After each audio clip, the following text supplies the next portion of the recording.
a number of people to the flu, but you're going to lose more people by putting a country into a massive recession or depression.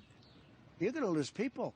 You're going to have suicides by the thousands. You're going to have all sorts of things happen. You're going to have instability. You can't just come in and say, let's close up the United States of America, the biggest, the most successful country in the world by far. You know, when I came in, when I was elected, and you knew this number, China was going to overtake us in the year 2019. It wasn't even close. We went way up, and they didn't. We've done great. They pay us a fortune in tariffs and everything else, and yet we have a good relationship with them. We just signed a trade deal. But we're the #1 in the world by far. And now a few people walk into the Oval Office and say, sir, we have to close up the country.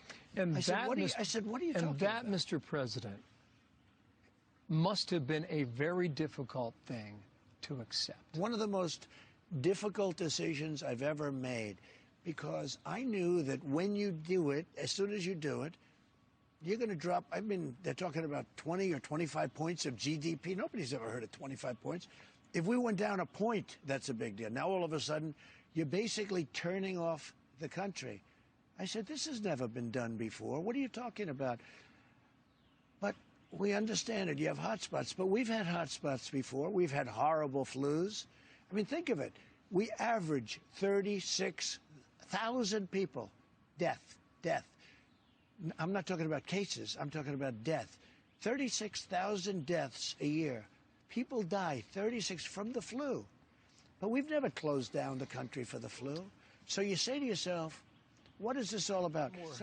Bill, somehow the word got out that this is the thing we're supposed to be doing. Now, we've had some really bad epidemics, but we never did a thing like this before. But I had to do it. It's been very painful for our country and very destabilizing for our country. And we have to go back to work much sooner than people thought. And people can go back to work, and they can also practice good judgment.